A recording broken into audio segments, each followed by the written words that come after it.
कुछ खबरें खेल के मैदान से। वर्ल्ड कप 2023 के सेमीफाइनल मरहले का आगाज आज से होगा। पहले सेमीफाइनल में मेजबान भारत और न्यूजीलैंड की टीमें मद्दे मुकाबले होंगी।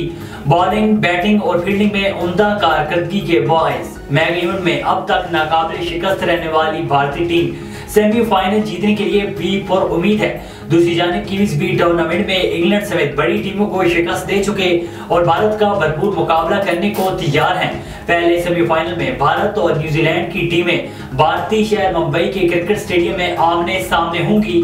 भारत ने लीग मरहले में 9 मैचेस खेले और तमाम में कामयाबी हासिल की, जबकि न्यूजीलैंड ने भी 9 मैचेस खेलकर 5 में कामयाबी हासिल की है। सीनियर क्रिकेटर्स ने चेयरमैन पीसीबी ज़का अशरफ से अहम मशावरती मीटिंग में बाबर आजम को फौरी कप्तानी से न हटाने का मशवरा दे दिया। Chairman PCB management committee Zaka Ashraf की सीनियर क्रिकेटर से मशावरती मीटिंग हुई।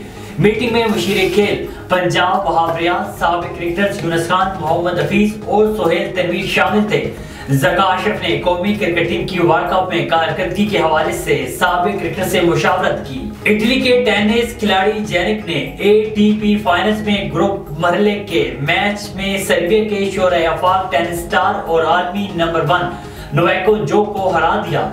ATP finals group matches Italy के शहर टोरंटो में जारी हैं। एटीपी फाइनल्स के ग्रीन ग्रुप मरहले में मर्दों के सिंगल्स मुकाबलों के दूसरे मैच में इटली के टेनिस खिलाड़ी जेनिक ने सख्त मुकाबले के बाद 24 ग्रैंड स्लैम टाइटल्स के फातेह नोवाक जोकोविच को शिकस्त दे दी है।